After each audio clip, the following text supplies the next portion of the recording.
నమస్కారం ఘంటారావానికి స్వాగతం. ముందుగా ప్రధాన అంశాలు. 2027 నాటికి పోలవరం పూర్తి చేస్తామన్న నిమ్మల, నిర్వాసితులకు పునరావాసం కల్పిస్తామని పునరుద్ఘాటన.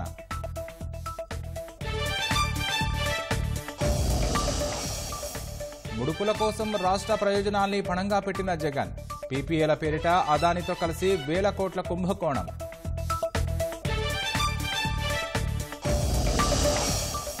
ఏపీని బ్లాంక్ చెక్గా అదానికి జగన్ రాసిచ్చారన్న షర్మిల, గత ప్రభుత్వంలో జరిగిన విద్యుత్ ఒప్పందాలపై ఘాటు వ్యాఖ్యలు.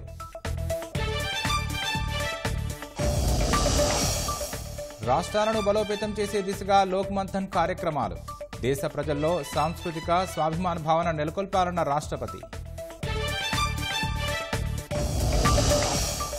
ఛత్తీస్గఢ్ సుక్మా జిల్లాలో భారీ ఎన్కౌంటర్, 10 మంది మావోయిస్టుల హతం.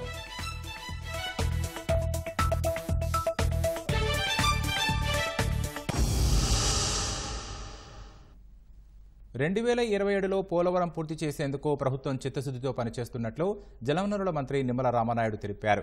డయాఫ్రామ్ వాల్ పనులతో పాటే earth cum rock fill dam నిర్మాణం కొనసాగిస్తామని వెల్లడించారు. అదే సమయంలో నిర్వాసితులకు పునరావాసం కల్పించేందుకు కట్టుబడి ఉన్నట్లు తెలిపారు. గత ప్రభుత్వ విధ్వంస విధానాలతో పోలవరం ఆలస్యమైందని, అన్నింటినీ సరిదిద్ది ముందుకెళతామని మండలిలో స్పష్టం చేశారు.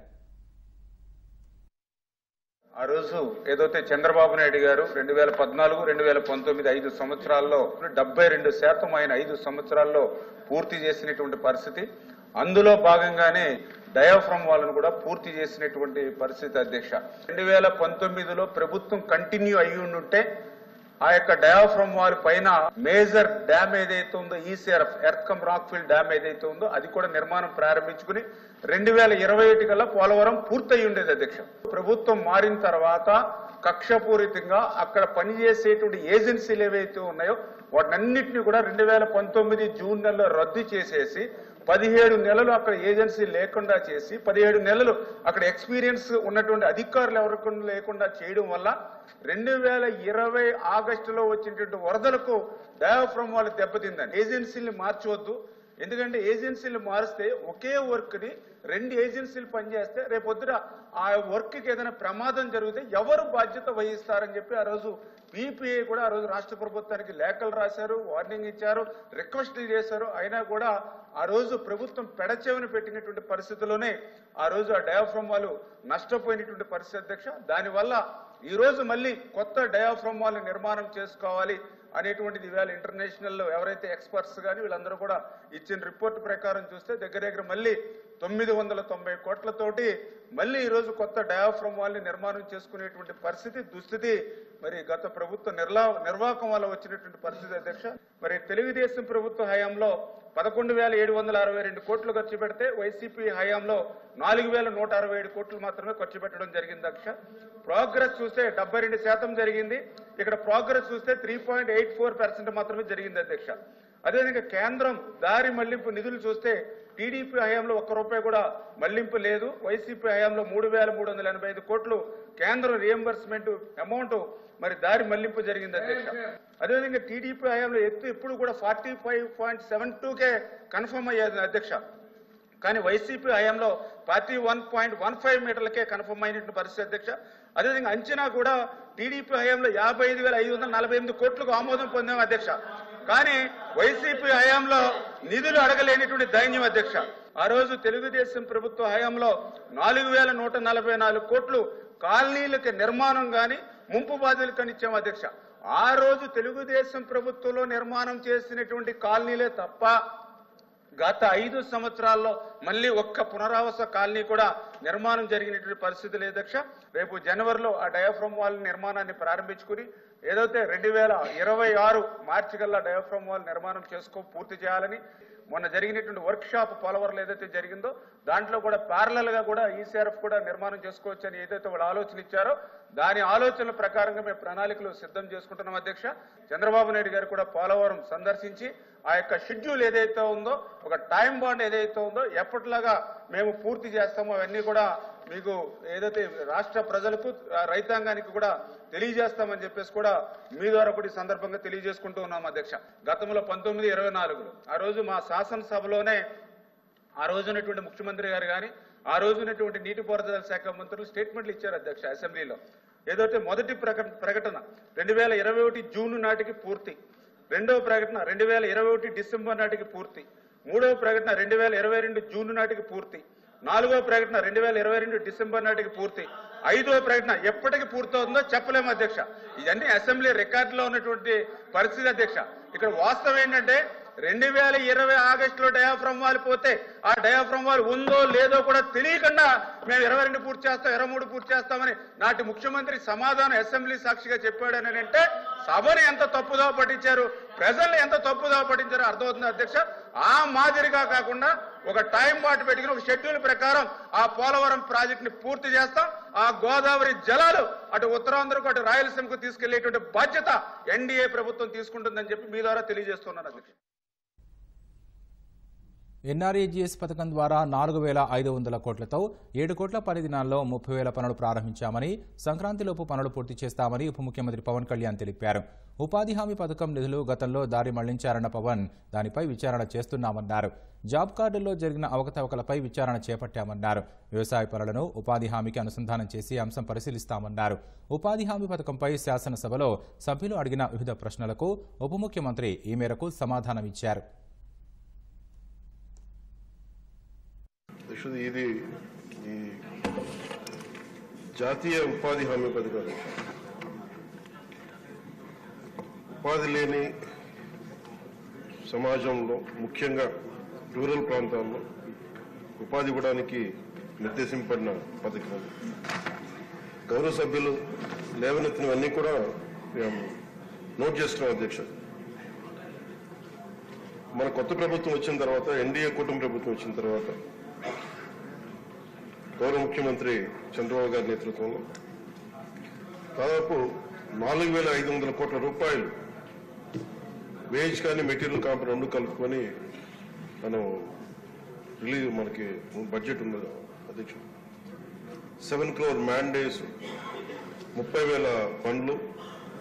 వీటితోటి మనం ఏం చేసింది ఈ రోజున పల్లె పండుగ ద్వారా 3,000 కిలోమీటర్ల సీసీ రోడ్స్, 500 కిలోమీటర్ల బీటీ రోడ్లు, 20,000 మినీ గోకులమ్స్, అలాగే వాటర్ హార్వెస్టింగ్ అండ్ అన్ని గవర్నమెంట్ బిల్డింగ్.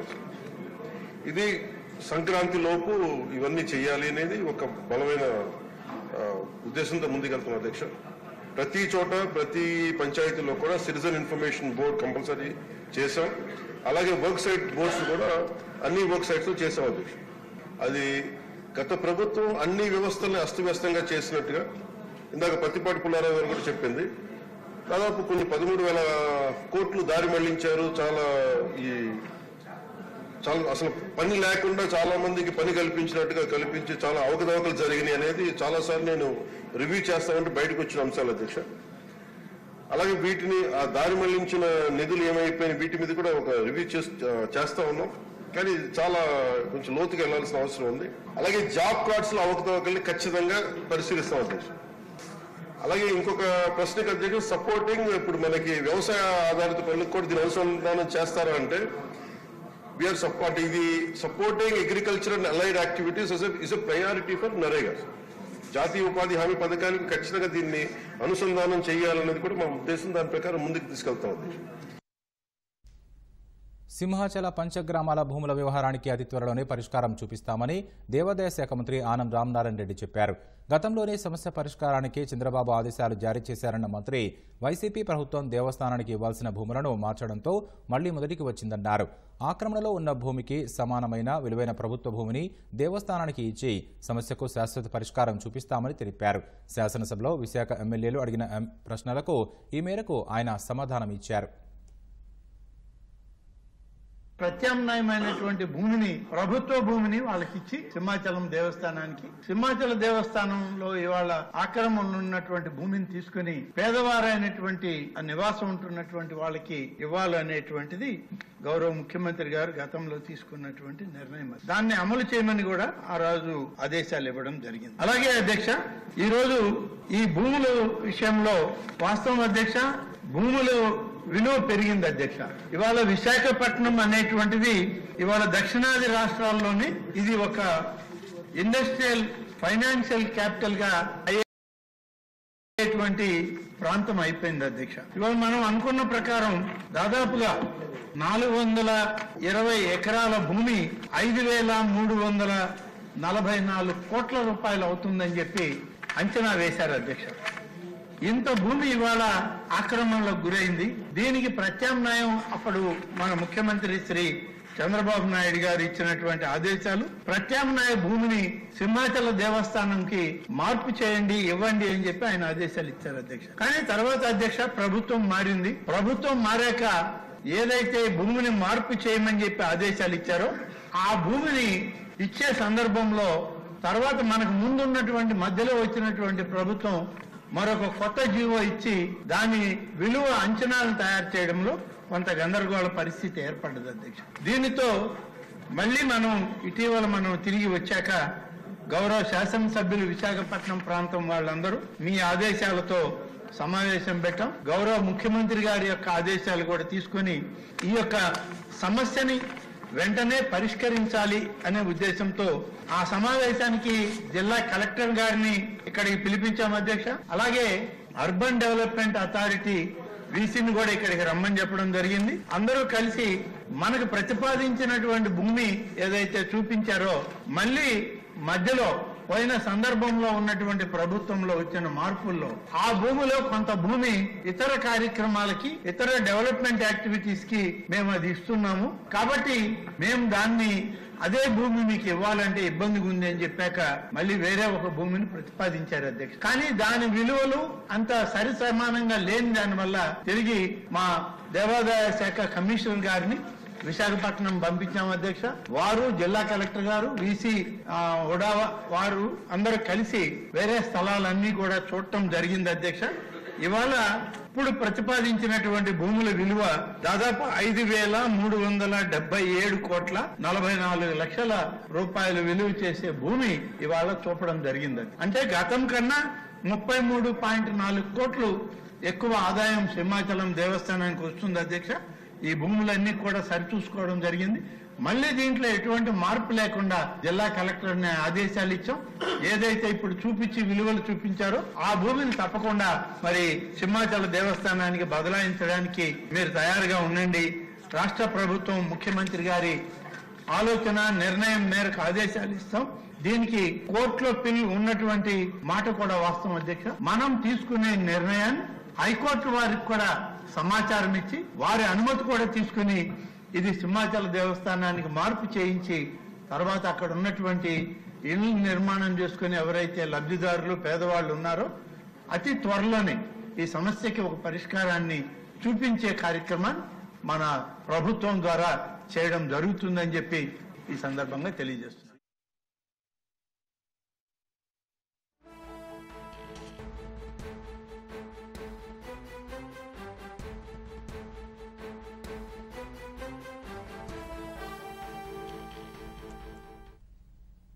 తాజా అంశాన్ని చూస్తున్నాం. ఛత్తీస్గఢ్లో మరోసారి తుపాకీలు గర్జించాయి.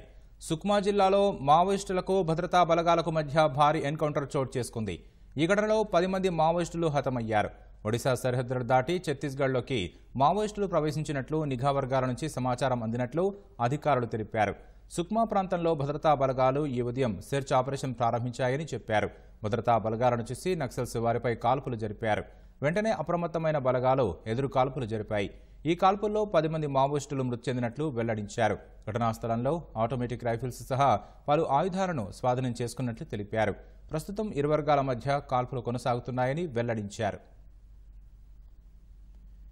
మావోయిస్టుల ఎన్కౌంటర్పై మరిన్ని వివరాలు మా ప్రతినిధి మహేష్ తివారి అడిగి తెలుసుకుందాం. మహేష్ గారు చెప్పండి, ఎన్కౌంటర్ ఎప్పుడు జరిగింది? మృతుల సంఖ్య పెరిగే అవకాశం ఉందా? సుక్మా జిల్లాలో బెజ్జీ కొంట ఏరియాలో ఇవాళ తెల్లవారుజాము నుంచి ఎన్కౌంటర్ జరుగుతుంది. ఒరిస్సా తెలంగాణ ఆంధ్ర సరహద్దు ఉన్న ఈ ప్రాంతం చాలా పెద్ద అడవి ప్రాంతం ఉంది. ఈ ప్రాంతంలో నిన్నటి నుంచే సుక్మా బార్డర్ లో వచ్చినట్టు సమాచారం తెలిసిన తర్వాత సుక్మా ఎస్పీ కిరణ్ చౌహాన్ నేతృత్వంలో ఒక పెద్ద ఆపరేషన్ నిన్నటి నుంచి చేశారు. కొమ్మింగ్ ఆపరేషన్ జరగంగానే ఇవాళ తెల్లవారుజామున మావోయిస్టులకు అక్కడ ఘేరాబందీ చేశారు. కోంటా బెజ్జీ ఏరియాలో అక్కడ ఎదురు కాల్పులు జరిగాయి. ఈ ఎన్కౌంటర్ ఏదైతుందో దాంట్లో చాలా పెద్ద ఎత్తున మావోయిస్టులు పోలీసుల మధ్య ఎన్కౌంటర్ జరిగింది. ఆ ఎన్కౌంటర్ లో 10 మంది మావోయిస్టులు మృతి చెందారు. వాళ్ళ మృతదేహాలకు స్వాధీనం చేసుకున్నారు. ఆ సంఘటన స్థలంలో AK-47 ఇన్సాస్ ఇలాంటి ఆటోమేటిక్ వెపన్స్ కూడా పోలీసులు రికవర్ చేశారు. సర్చింగ్ ఆపరేషన్ జరుగుతుంది. ఆ సర్చింగ్ ఆపరేషన్ లో ఇంకా ఏం దొరుకుతుందో మనం చూడాలి. కొంచెం సమయం పట్టొచ్చు. చాలా పెద్ద అడవి ప్రాంతం ఆ ఏరియాలో. ఇంకా కూడా ఆగి అక్కడ ఎన్కౌంటర్ జరుగుతుంది, ఫైరింగ్ అవుతుందని చెప్తున్నారు. అయితే కొంచెం సమయం పడుతుంది. సమయం తర్వాత మనకు మృతదేహాలు మావోయిస్టులు మృతుల సంఖ్య పెరిగిందా అని తెలుస్తుంది. ఇప్పటి వరకు అయితే 10 మంది మావోయిస్టులు మృతి చెందారు. దాంట్లో చాలా పెద్ద మావోయిస్ట్ క్యాడర్స్ ఉన్నారా అది కూడా ఇంకా తెలటం లేదు. ఈ మృతదేహాలకు సుక్మా హెడ్ క్వార్టర్ తీసుకొచ్చిన తర్వాత సరెండర్ చేసిన మావోయిస్టులతోటి వాళ్ళకి గుర్తింపు చేస్తారు. దాని తర్వాత దాంట్లో ఎవరు మృతి చెందారో అది మనకు తెలియవచ్చు. మహేష్ గారు, సెర్చ్ ఆపరేషన్ లో ఎంతమంది పోలీసులు పాల్గొన్నారు? DRG తర్వాత సుక్మా పోలీస్, CRPF ఇట్లా చాలా పెద్ద జాయింట్ ఆపరేషన్ ఉంది. 100 వరకు ఉండొచ్చు. మనము మనం ఫిగర్ చెప్పలేం, కానీ కనీసం 100 పైన సెక్యూరిటీ పర్సన్స్ దాంట్లో ఉన్నారు ఈ జాయింట్ ఆపరేషన్ లో. దానివల్లనే ఈ పెద్ద సక్సెస్ దొరికింది. ధన్యవాదాలు మహేష్ గారు.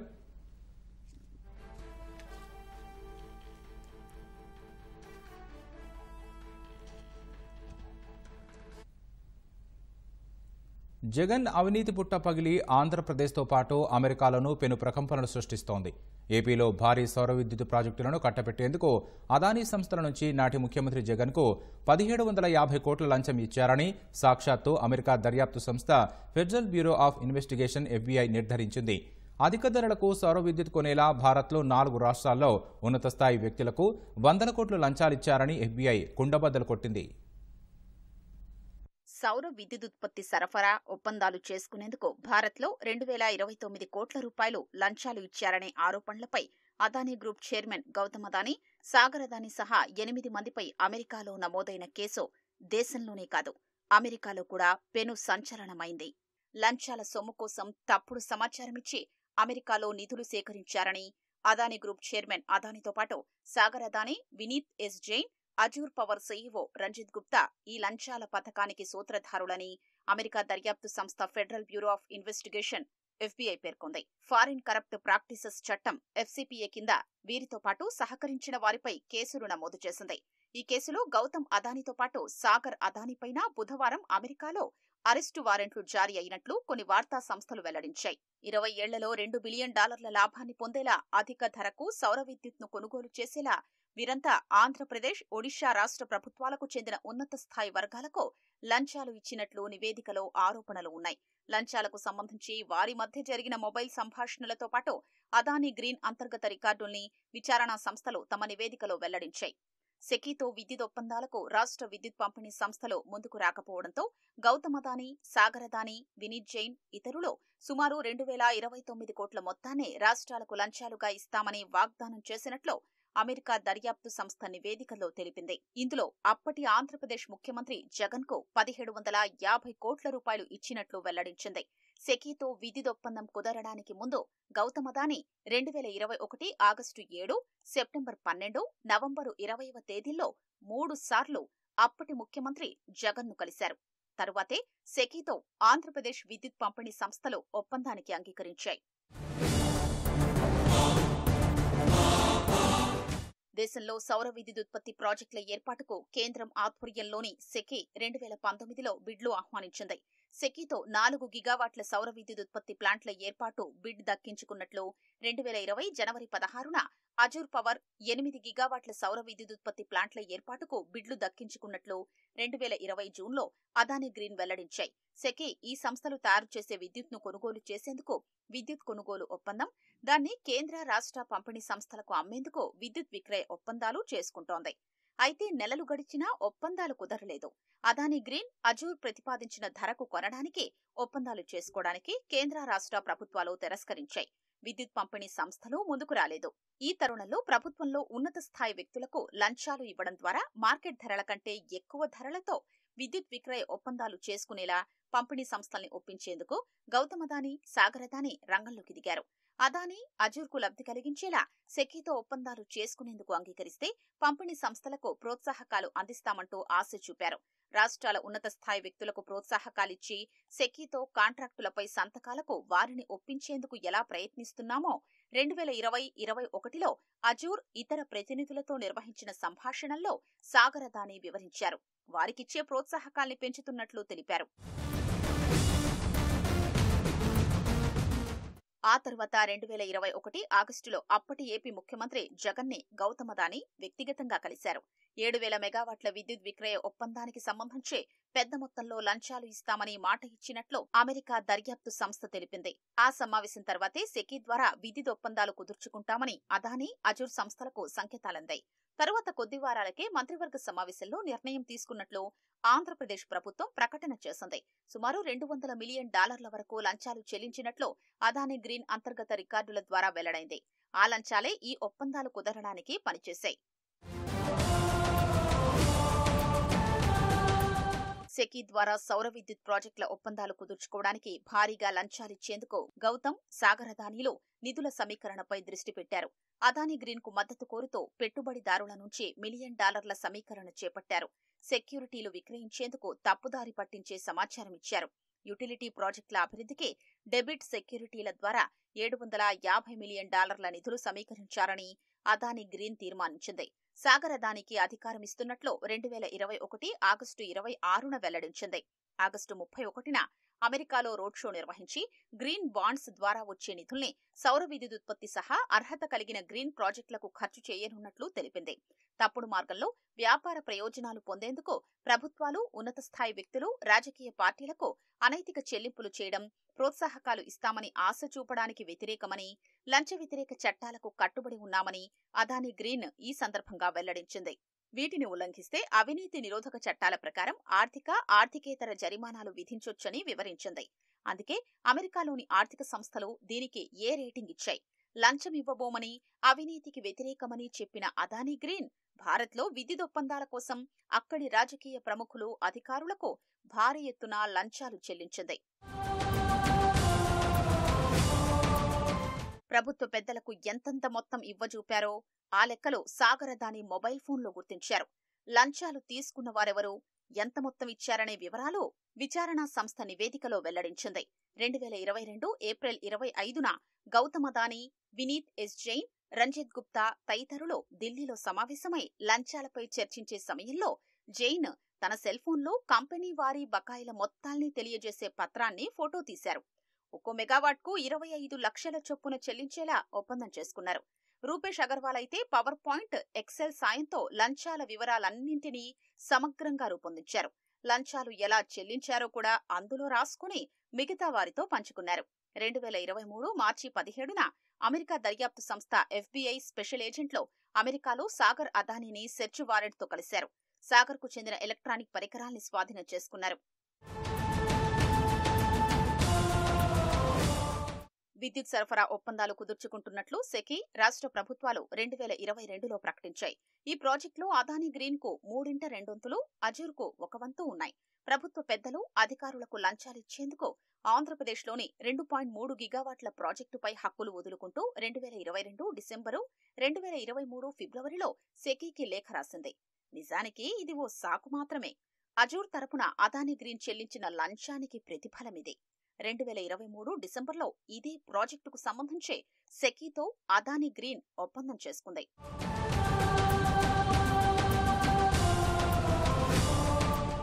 కుట్రపూరితంగా ఫారిన్ కరప్ట్ ప్రాక్టీసెస్ చట్టం ఉల్లంఘనకు పాల్పడ్డారని, సొంత ప్రయోజనాల కోసం రాజకీయ పార్టీకి సొమ్ము చెల్లించారని, గ్రీన్ ప్రాజెక్టుల కోసమంటూ తప్పుడు సమాచారంతో $750 మిలియన్ సేకరించారని, విచారణా ప్రక్రియకు ఆటంకం కలిగించే కుట్ర చేస్తున్నారని గౌతమ్ అదానీ, సాగర్ అదానీ, వినీత్ ఎస్ జైన్తో పాటు మరో 5గురిపై కేసులు నమోదు చేశారు.